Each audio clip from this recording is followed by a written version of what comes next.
Hello, everybody. It's Josh at Dogwalker University. Really glad to see you for our first Bagels with Josh. And it's something new I'm trying out. I'll do on Sunday mornings, sort of encapsulate my thoughts for the week. Maybe there's things going on actually in the industry, questions that have been brought up, news on the site. Let's see how it goes, all right, guys? Sort of freestyling here, not going to be edited. So, just so you understand.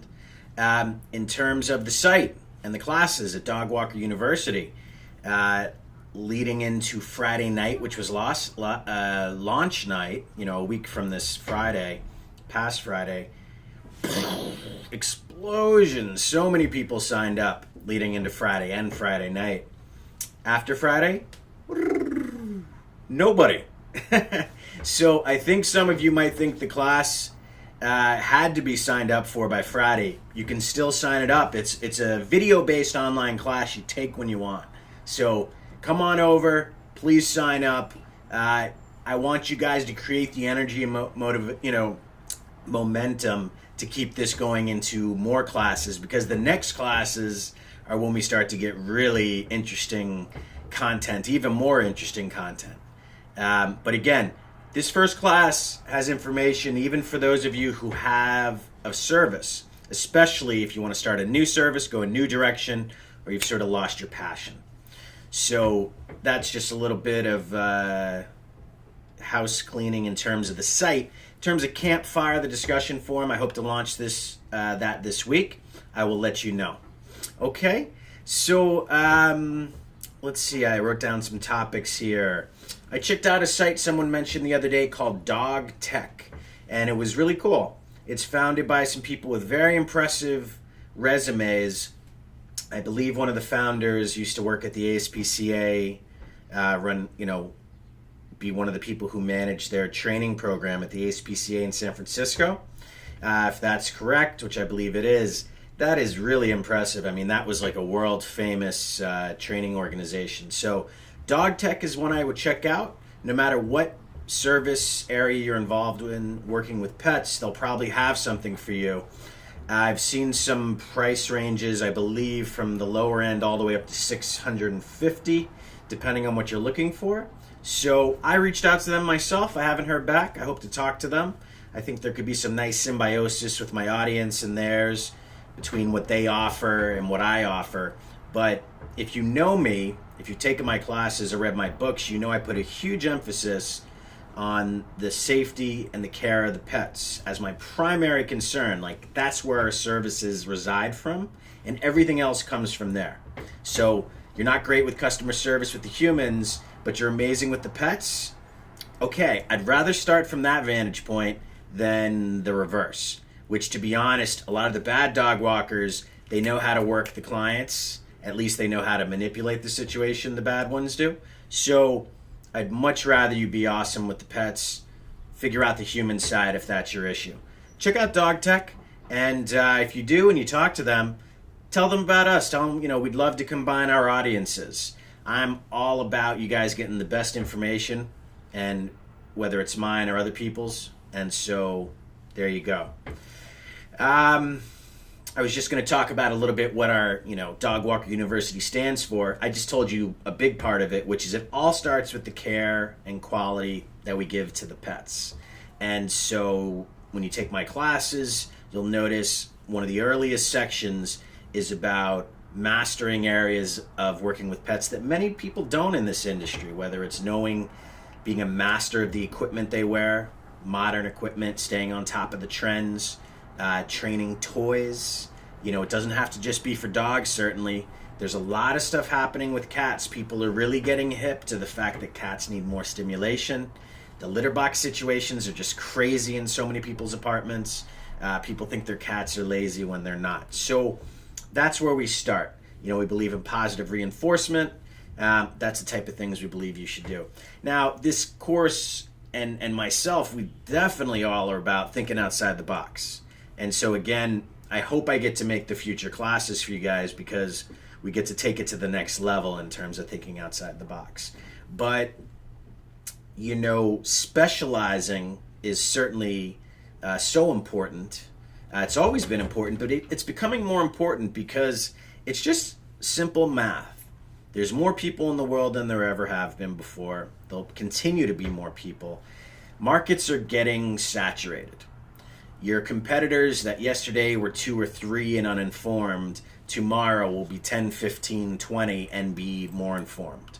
Information is more readily available. People are improving the quality of their design. You know, I've already talked about this and we'll get into more, but corporations are getting into this industry. Okay, there is money involved with working with pets on all sides of the equation of pets. They're starting to get into our side, the service side, the on the foot side. And we need to be mindful of that. So specializing and storytelling, what your brand is about, is so important. So someone this week told me from the class they were thinking about specializing in puppies and advising clients on puppies, and that's exactly the type of things we're talking about, because who's the golden child of the pet industry but the puppy? The puppy is the chance for the client to get things right, from the beginning, and they take such interest and such care in that, and they spend a lot of money. House training, if you're going to do it correctly, and you master crate training, let's say, and you can advise your clients on crate training from every side of the equation, to how you introduce the crate, where you put the crate, the crating schedule, anything that's good for the client and the pets. Again, we talk about it, usually works out, it's good for business. So if you are a master at crate training for young puppies involves a lot of walks, so you can get a lot of business from it. There are so many different sides to the puppy equation that mastering anything to do with puppies will continue to keep a pipeline of new clients coming into your company, because there's always a contingent of audience getting new puppies. And again, the puppy, the amount of work, time, and emotion involved in the puppy is obviously so much greater than the 9-to-5 client who never needs you for sleepovers and just, has a few pet sits here and there and daily dog walks sporadically, right? That's the difference. Now, on the flip side, puppy clients can obviously be extremely emotional, extremely sensitive, understandably, because they are taking such stock in this new life that they are now responsible for. So, I have found that sometimes puppy clients will make more quick, rash, sometimes irrational decisions about things we've done. Sometimes you will lose puppy clients quicker than other clients because they are so sensitive to raising the puppy. And if they don't feel like you're doing a good job or have done the right job, I do find puppy clients, after all that work and investment and emotional conversations and crying, and it can just be over like that. So, but it's worth the risk. But puppies, I've had conversations, a lot of people lately, about getting into the industry and how do you enter when you're coming from, you have another job, you're not in a financial position to just throw caution to the wind and jump in the industry. Can you have another job and ease into the industry? And yes, you can. Absolutely. I mean, to be honest, there's a lot of people who will never go full-time in this industry, and it will always be a secondary income. So that right there just tells you can do it. I think, and the things that I've advised people on, you need to be very strict about your availability to do this job. You can't have the possibility that someone is going to need you and you haven't made it clear you're not available during hours where you have your other job, because you might be able to drop, not go to your other job sometimes, let's say, depending on the subject matter of where you work.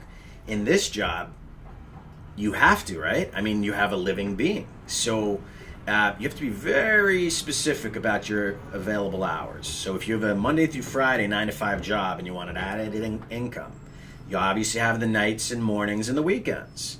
And, depending on where you live, that might be morning dog walks, night dog walks, which is a specialty service. You might even be able to charge more than normal for that. On the weekends, obviously, you can do pet sits, overnights, maybe boarding, depending on your situation. And the key is that you I don't advise you depend on someone else if you want to start part-time.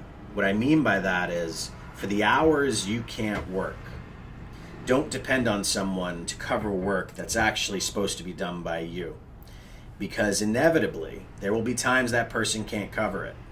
And then you're going to be in a real bind. The flip side is, if you have the flexibility, or you get flexibility from your present job to sometimes run out if you need to, that's possible.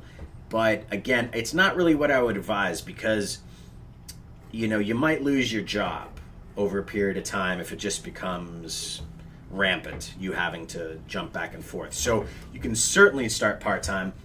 Many dog trainers actually do this part-time forever, because it takes a long time to become a dog trainer. It takes money, and depending on where you live in terms of the amount of demand, it's someone's passion, but it's not always entirely how they make their money. So I had an interesting conversation with someone recently from New Orleans. And in New Orleans, you might know, there's not lots of large, big buildings, right? So you can't consolidate your marketing and target a building to try and sort of max it out, right? And get a lot of clients in it. You have lots of single family homes, and obviously lots of you listening to this are in the suburbs. So you have the same situation. So you should certainly still do lots of foot marketing, targeting your core customer where they live. You should still try and, whether it's, doing cards that you're dropping off, or mailings, or street PR in targeted areas. But sometimes the best thing to do, depending on where you live, is to go to the large companies, the large company buildings that the gist of the people who live in the area, the core customer you're concentrating on. It might make more sense to actually go where they work. If there's 10,000 people or 2,000 people working in these buildings over here, it's obviously a lot easier than going to 2,000 single family homes. So think about the human resource departments at large companies that have your core customer where you live. You might be able to really, find that single connector to get you to all of them. I'm not saying it's easy. I'm not saying it doesn't take a lot of work and time and massaging, but it's just something to keep in mind. And then just lastly, I guess I was going to say, when we talk about relationship building, when we talk about, getting clients and all the different ways, and if you take this class, you'll see we have an endless amount of relationship building and referral type ideas to throw at you.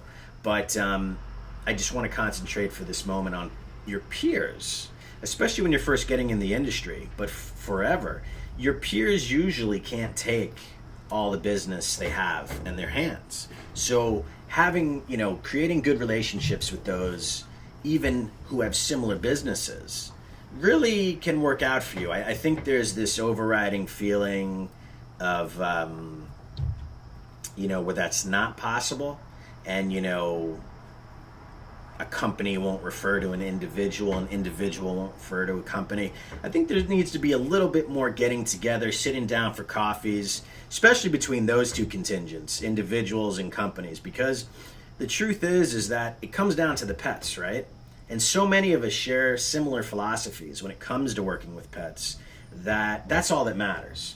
So connect with your peers. Don't be, you're not, it's not like a mafioso movie or something. You're not going to get killed by these people. Listen, if it doesn't work out, or they somehow, screw you over, it's going to be on a small level. It's worth the risk of the potential benefits. So relationship building with your peers, that's my last topic for the week, tip. And I hope you have a great Sunday morning. Maybe next week, part of the little props here, I'll have some bagels out. But I'm all bundled up today because it's actually really cold. Sick of this winter, as I know all you guys are. All right, guys, thank you. Again, classes are open. Please check them out. We have the book available. I'm selling it for like some crazy discount. I think it's like $5 or something, digital version. But I will see you hopefully next week. All right, this has been Josh, Bagels with Josh, our first episode.